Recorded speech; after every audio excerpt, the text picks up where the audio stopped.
हर चीज पे मतलब रखते थे।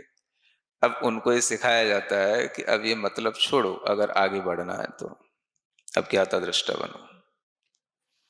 तो मोह कम होगा तो ज्ञाता दृष्टा बनेंगे ना। केवल प्रतिमा लेने से ज्ञाता दृष्टा थोड़ी ना बन जाएंगे। अब प्रतिमा जैसे ही आगे बढ़ी तो अनुमति का त्याग हुआ, तो अब मोह की कमी होने पर ही प्रतिमा आगे बढ़ेगी। तो ये जो प्रवृत्ति है उत्सुकता की, ये जब कम होगी तो अनुमति त्याग प्रतिमा होगी, है ना। तो ये उत्सुकता कि भाई कहाँ क्या हो रहा है, कहाँ नफा कहाँ नुकसान, बिजनेस कैसा चल रहा है ना, घर में आमदनी बराबर है कि नहीं है, ये चिंता छोड़ेंगे तब जाके अनुमति त्याग प्रतिमा होगी। नहीं तो उसी आरंभ परिग्रह में चिंता पड़ी रहेगी, तो बार बार वो अपना ज्ञान बांटते रहेंगे, तो अनुमति त्याग कैसे होगा। तो ये चीज भी जो है धीरे धीरे श्रावकों के व्रत भी उसे अभ्यासी बनाते हैं स्वभाव में लाने के, है ना। आप जितना ज्यादा ज्ञाता दृष्टा बनोगे उतने ही स्वभाव में रहोगे, और जितना स्वभाव में रहोगे उतना ही संसार से विरक्त रहोगे।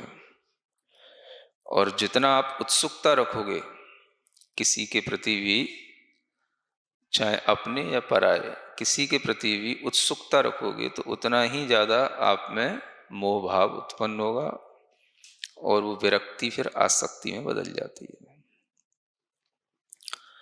तो यही प्रक्रिया श्रावक के व्रतों से ही शुरू हो जाती है। ज्ञाता दृष्टा बनना सीखो। अब विरक्त थे पहले, अब मोह हो गया तो आसक्त हो गए, है ना।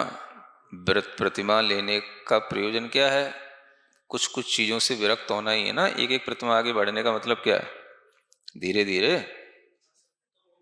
हाँ हाँ, आसक्ति कम होगी तो जिनसे हम रक्त थे उनसे विरक्त होंगे, जिनमें राग था उससे हटेंगे ना, उसी का नाम तो विरक्ति है। तो विरक्ति बढ़ेगी तो प्रतिमा बढ़ेगी। तो जिस चीज में आसक्ति थी वो आसक्ति घटेगी तो विरक्ति भी बढ़ेगी। तो उसी तरह से जब वो विरक्ति घटती है तो फिर उस पदार्थ से विरक्ति बढ़ती है, तो फिर हम उस चीज के सिर्फ देखने वाले रह जाते हैं, है ना। अब कहीं हिंसा हो रही है तो अब आप उसके सिर्फ ज्ञाता दृष्टा बनो। पटाखे जल रहे हैं, जला रहा है बच्चा, कुछ कर रहा है ना। अब आप उसके कृत कारित अनुमोदक कुछ ना बनो, क्या बनो हाँ, बस ज्ञाता दृष्टा बनो। तो वो आपका अहिंसा व्रत बना रहेगा। और कहीं आपने उसकी अनुमोदना कर दी, है ना, बेटा पटाखा चला के आया और बेटा तू, अरे पटाखा चला के आया, और वो पटाखा चला के दौड़ के इसलिए आया कि पटाखा वो जल ना जाए, और दादा ने उसको गोदी में ले लिया, हाँ बेटा बहुत अच्छा किया, तू बच के आ गया। तो वो भी तो एक अनुमोदना हो गई है, हाँ बेटा बहुत अच्छा किया, दूर से जला के आ गया।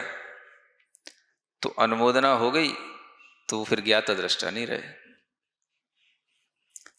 तो इस तरह से कोई भी जो ये व्रत हैं ये धीरे धीरे हमें अपने स्वभाव की ओर ले जाने वाले होते हैं, और वही जो है धीरे धीरे जानदि पश्यदि सब्बम तक पहुंचाते हैं। सब कुछ जानो, सब कुछ देखो, बस उधर उत्सुक मत हो जानने देखने की। ये जीव का स्वभाव और विभाव दोनों इस तरह से समझ करके हम अपनी उत्सुकता को भी जो है कंट्रोल कर सकते हैं। इसी तरह से जीव